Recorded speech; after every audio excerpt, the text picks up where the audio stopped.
ज्या डाळिंब उत्पादकांनी आंब्या बहारामध्ये डाळिंब बागे पकडलेले आहेत, खास करून जानेवारी आणि फेब्रुवारी महिन्यामध्ये आपण पानगळी घेत असतो आणि जुलै, ऑगस्ट, सप्टेंबर या महिन्यामध्ये सेटिंगच्या हिशोबाने लोकांची हार्वेस्टिंग ही चालू होऊन जाते।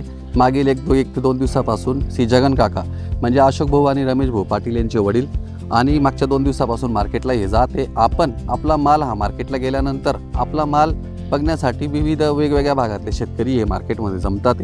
आपल्या मालासारखी चकाकी क्लीनलीनेस जो म्हणतो आपण, कोणत्याही प्रकारचा तेल्यानी खरडानी प्लेगनी तर क्लीन असल्यामुळे आपल्या मालाला डिमांड ही खूप छान पद्धतीने होते। सध्या मार्केटला मंदी आलेली सध्या असं आपण म्हणतो, कारण की 15 दिवसापूर्वी माल हे 120 ते 40, 150, 160 पर्यंत जात होते अकॉर्डिंग टू साईज प्रमाणे। पण मागील एक 8 तर आपण काकांचा अनुभव विचारू की आपल्याला मार्केटला माल गेल्यानंतर आपली काय प्रतिक्रिया वाटली।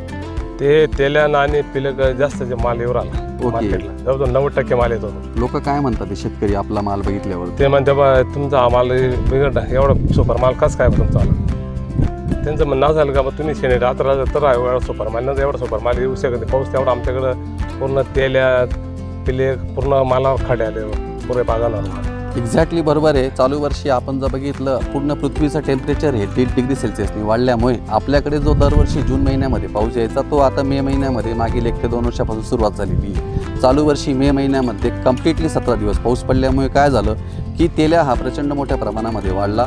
ज्यावेळी पाऊस आपल्या भागात पडतो त्यावेळी ह्युमिडिटी ही वाढून जाते आणि जे बुरशीमय रोगांचे जे स्पोर्स आहे हे आपल्या बागेमध्ये जास्त खेळतात। त्यामध्ये खास करून अँथ्रॅक्नोज, सर्कोस्पोरा, कोलेटोट्रिकम खरडा म्हणतो आपण, त्याचंच रूपांतर आपण पुढे अँथ्रॅक्नोज आणि सर्कोस्पोराचं प्लेगमध्ये होत असतं, कोलेटोट्रिकमचं।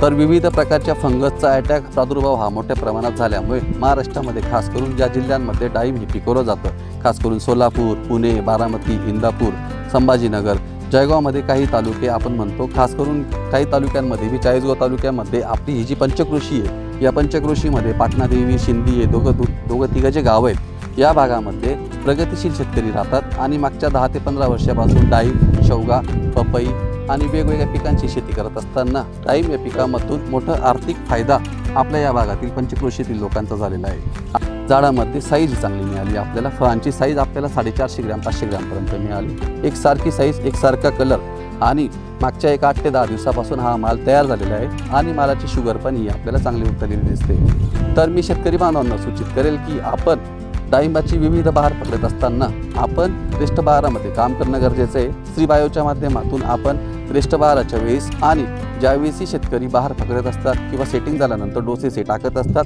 झाडाच्या प्रतिकारशक्तीवरती जे शेतकरी बांधव काम करतील 100% त्यांचे प्लॉट हे यशस्वी होतील असे मी शेतकरी बांधवांना सूचित करेल। आपण श्री बायोच्या माध्यमातून पहिले माती म्हणजे सॉईल फर्स्ट हा कॉन्सेप्ट राबवण्यामागचं हेच कारण आहे की मातीमध्ये आपण जे भौतिक गुणधर्म म्हणतो, ऑर्गॅनिक कार्बन, इलेक्ट्रिकल कंडक्टिव्हिटी आणि सॉईल पीएच या 3 गुणधर्म आपण भौतिकावस्था जर सुधरवल्या जमिनीच्या, ज्याला आपण सॉईल रिक्लेमेशन म्हणतो किंवा आपण जमिनीचे पुनर्भरण म्हणतो, तर या प्रोसेसला चांगल्या पद्धतीने बळ देण्यासाठी झाडामध्ये प्रतिकारशक्ती ही निर्मिती होण्यासाठी आपल्याला तेल्या, प्लेग आणि महर या 3 चॅलेंजेसला जर रामबाण उपाय जर करायचा असेल तर श्री बायोच्या उत्पादनांचा वापर डाळिंब उत्पादकांनी करावा असे मी शेतकरी बांधवांना सूचित करेन।